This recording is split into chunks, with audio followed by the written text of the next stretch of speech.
नमस्कार दोस्तों, आप सभी लोगों का अपने इस चैनल में स्वागत करते हैं। दोस्तों, हम लोग एनसीईआरटी पैटर्न के इंटरमीडिएट के केमिस्ट्री पे चर्चा कर रहे हैं और हम लोगों का जो चैप्टर है सेकंड वाला चैप्टर यानी कि बिलियन वाले चैप्टर को हम लोग पढ़ रहे हैं और आज के इस वीडियो में हम लोगों का यह चैप्टर आपका समाप्त हो जाएगा। तो आज जो है हम लोग वान हाफ गुणांक से संबंधित कुछ क्वेश्चन हैं, उन क्वेश्चन को हल करेंगे। तो क्वेश्चन को देखते हैं। पहला क्वेश्चन यहाँ पे आपका दिया हुआ है कि LiCl लिथियम क्लोराइड का 0.413% जलीय विलयन -0.343 डिग्री सेंटीग्रेड पर जमता है।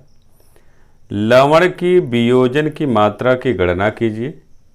जल के लिए KF बराबर 1.6 केल्विन किलो प्रति मोल तथा लिथियम क्लोराइड का मोलर द्रव्यमान 42.5 है।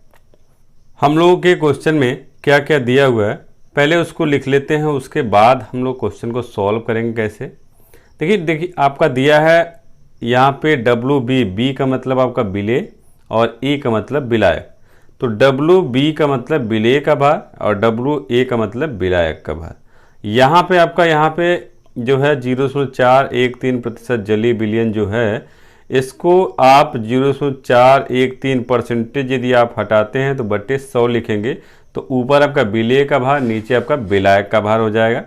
तो WB बराबर आपको हो जाएगा 0.413 ग्राम भार ये हो जाएगा और WA बराबर 100 ग्राम हो जाएगा।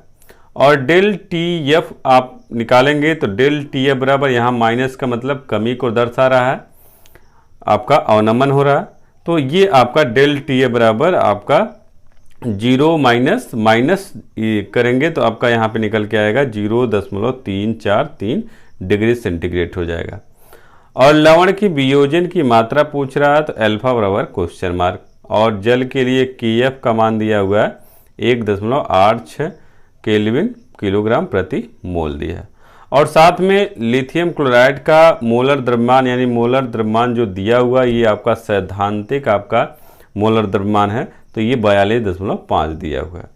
अब हम लोग कुछ फार्मूले का उपयोग करेंगे और वहाँ से निकालेंगे MB का मान। डेल TF बराबर KF गुणे WB गुणे 1000 बटे MB प्रेक्षित गुणे WA। यह सूत्र आप लोग जानते हैं। बस यहाँ पे MB ये जो लिखा है यहीं पे प्रेक्षित केवल यही थोड़ा सा बढ़ाया गया, बाकी आपका जो आपका डेल TF का सूत्र था वही है। अब हम लोग जो भी मान आपके पास है उन सभी मानों को यहाँ पे रखेंगे तो हम लोग का हो जाएगा डेल TF का मान 0.343 बराबर KF की वैल्यू 1.86 गुणे WB की वैल्यू 0.413 गुणे 1000 बटे MB प्रेक्षित का मान आपको निकालना है गुणे 100 हो जाएगा। तो 2 जीरो आपके यहाँ से 2 जीरो को कैंसिल आउट कर देंगे। उसके बाद हम लोगों का जो मान होगा वह मान आपका ये वाला यहाँ कर दीजिए, ये वाला यहाँ कर दीजिए। तो MB प्रेक्षित का मान जो होगा 1.86 गुणे 413 गुणे 10 बटे 0.343। यहाँ से आप चाहें तो दशमलव को हटा सकते हैं, 3 स्थान ऊपर है 3 स्थान नीचे है, हटा दीजिए और 10 का इसमें गुणा कर दीजिए तो 18.6 हो जाएगा। तो हम लोग का हो जाएगा, तो हम लोग का MB प्रेक्षित बराबर 18.6 गुणे 413 बटे 343। अब पूरा इसका गुणा कर देंगे तो आपको हो जाएगा 7681.8 बटे 343 और भाग देंगे तो MB प्रेक्षित बराबर 22.4 आपका यहाँ पे आपका अणुभार आपका निकल जाएगा, यानी प्रेक्षित अणुभार आपका निकलेगा।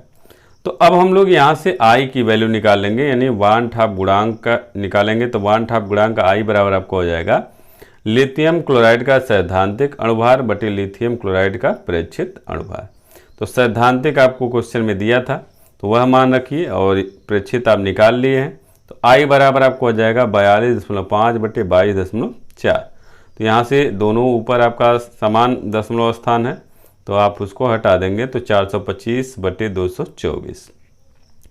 अब आप इसको जब भाग देंगे तो I बराबर निकल के आएगा 1.89। ये आपका वान हाफ गुणांक का मान निकल गया।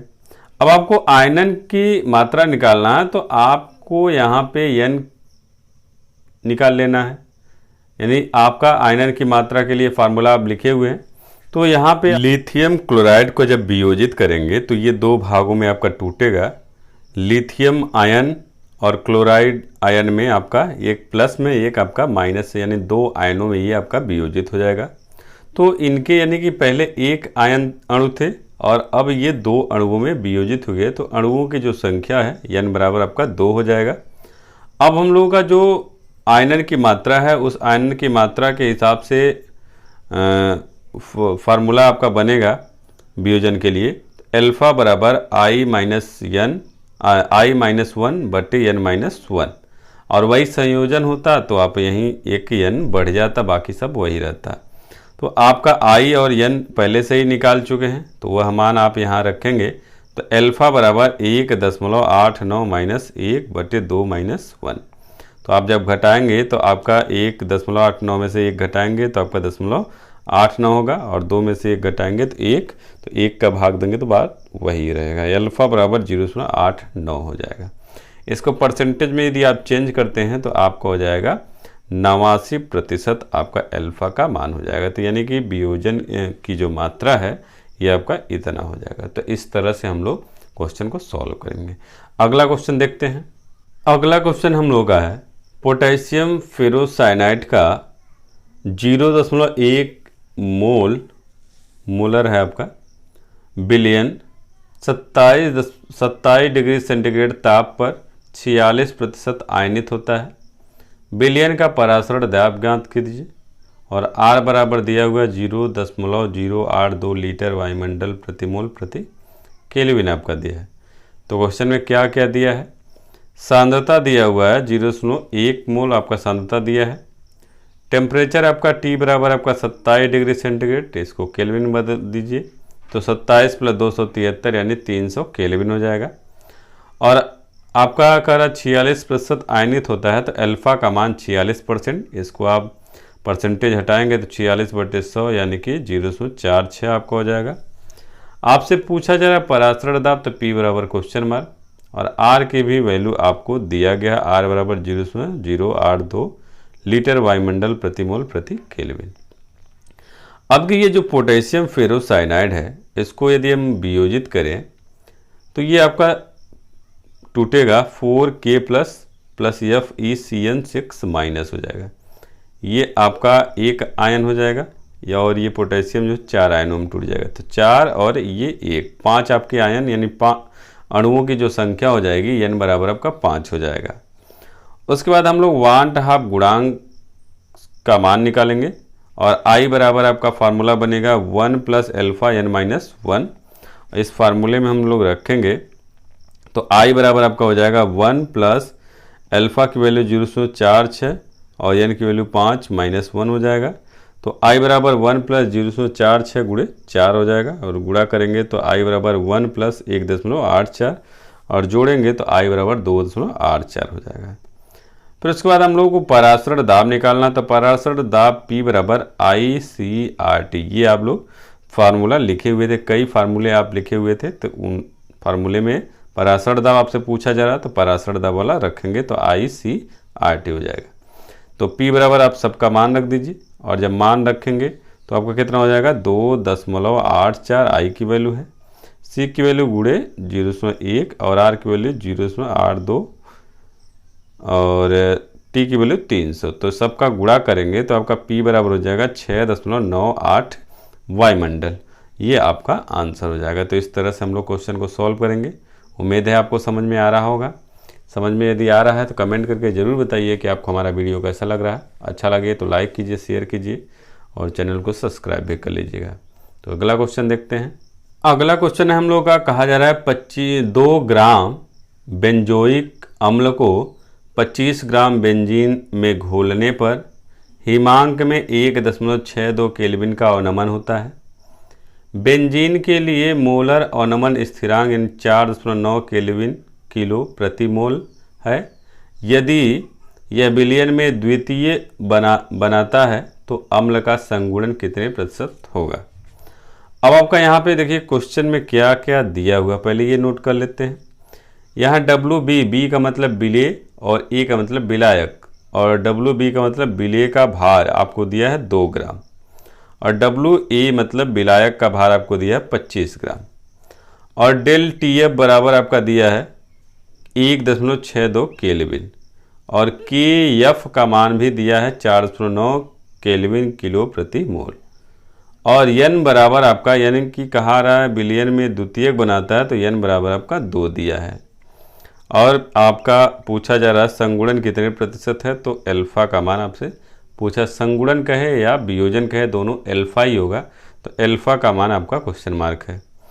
अब आपको यहाँ पे जो आपका विलेय है उस विलेय का मोलर द्रव्यमान ज्ञात कर लेना है।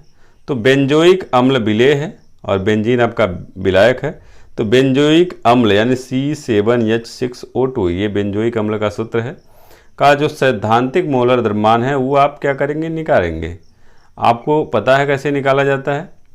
जैसे कार्बन का 12 होता है तो 7 बार कार्बन है तो 7 गुणे 12, और हाइड्रोजन का 1 होता है तो प्लस 6 गुणे 1, क्योंकि हाइड्रोजन आपका 6 बार है, और ऑक्सीजन का 16 होता है, ऑक्सीजन 2 बार है, प्लस 2 गुणे 16 हो जाएगा।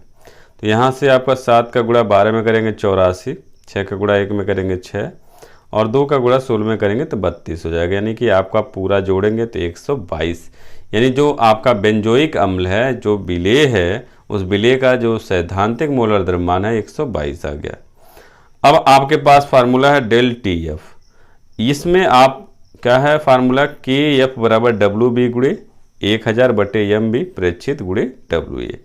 अब आप क्या करिए, इस प्रेक्षित वाले को आप डेल टी एफ के पास रख दीजिए, यानी ये वाला मान यहाँ कर दीजिए, इसको यहाँ कर दीजिए, क्योंकि इसी की वैल्यू निकालना है। तो एम बी प्रेक्षित बराबर के एफ इंटू डब्ल्यू बी गुणे 1000 बटे डेल टी एफ गुणे डब्ल्यू ए। अब आप क्या करिए, सभी मान को यहाँ पे रख दीजिए। तो आप जब मान रखेंगे तो के एफ की वैल्यू आपका है 4.9 गुणे डब्ल्यू बी की वैल्यू 2 गुणे 1000 बटे डेल टी एफ की वैल्यू 1.62 गुणे डब्ल्यू ए की वैल्यू 25 है। 25 से जब 1000 को काटेंगे तो ये 40 बार में कट जाएगा। अब उसके बाद क्या बचेगा, यदि आप इसका गुणा कर देते हैं, यहाँ पे दशमलव को हटा देते हैं पहले, तो आपका 490 गुणे 2 गुणे 40 बटे 162 हो जाएगा। अब आपका 2 से जो है 162 कट जाएगा, 2 से 1 कटेगा तो 81 बार में जाएगा। अब आप क्या करिए, सबका गुणा कर दीजिए तो 19,600 बटे आपका 81 हो जाएगा, और एम बी प्रेक्षित का मान आपका निकल जाएगा 241.98 ग्राम प्रति मोल। ये आपका एम बी प्रेक्षित का मान निकल गया। अब हम लोग 1/2 गुणांक का मान निकालेंगे, और उसके बाद हम लोग अल्फा की वैल्यू निकालेंगे। तो 1/2 गुणांक का जो फार्मूला है I बराबर एम बी सैद्धांतिक बटे एम बी प्रेक्षित, और सैद्धांतिक का मान आप पहले ही निकाल चुके हैं, और प्रेक्षित का मान तो आप निकाले हैं लास्ट में। तो I बराबर 122 बटे 241.98, और जब भाग देंगे तो I बराबर आपका हो जाएगा 0.504। ये आपका 1/2 गुणांक का मान हो गया। अब आपका संगुणन की मात्रा निकालेंगे तो अल्फा बराबर आपका हो जाएगा n, और कोष्ठक में 1 माइनस आई बटे n माइनस 1 हो जाएगा। अब आप क्या करिए, सब मान यहाँ पे रख दीजिए। तो अल्फा बराबर आपका हो जाएगा 2, कोष्ठक में आपका 1 माइनस 0.504 बटे 2 माइनस 1 हो जाएगा। यहाँ से इसको घटाएंगे तो आपको हो जाएगा, यहाँ पे 1 में से इसको घटाएंगे तो आपका 2 गुणे 1 में से जब इसको घटाएंगे तो 0.496 हो जाएगा, और 2 में से 1 घटाएंगे तो 1 होगा, तो भाग देंगे तो आपको वही आएगा। तो इसलिए 2 गुणे 0.496। अब जब गुणा करेंगे तो आपका अल्फा बराबर हो जाएगा 0. अल्फा का मान हम लोग का हो जाएगा 0.992 आपका हो जाएगा, और इसको यदि हम परसेंटेज में बदलते हैं तो आपका अल्फा बराबर 99.2%, यानी 100 का गुणा भाग करेंगे तो भाग वाले का परसेंटेज जो है गुणे वाले का यहाँ पे मान हो जाएगा, यानी 99.2% आपका ये आपका संगुणन की मात्रा का आंसर हो जाएगा। तो उम्मीद है आपको समझ में आ गया होगा। आप इसी तरह से जितने भी आपके क्वेश्चन आपकी किताब में होंगे उन सभी क्वेश्चन को आप ऐसे ही सॉल्व करिएगा। उम्मीद है आपको समझ में आया होगा, और सॉल्व भी कर सकते हैं आप लोग। और यदि आपको हमारा वीडियो अच्छा लगा हो तो लाइक कीजिएगा, शेयर कीजिएगा, और चैनल को सब्सक्राइब भी कर लीजिएगा। तो बस आज के इस वीडियो में इतना ही। अगले वीडियो में हम लोग नए चैप्टर से बात करेंगे। तब तक के लिए अनुमति चाहते हैं। नमस्कार दोस्तों।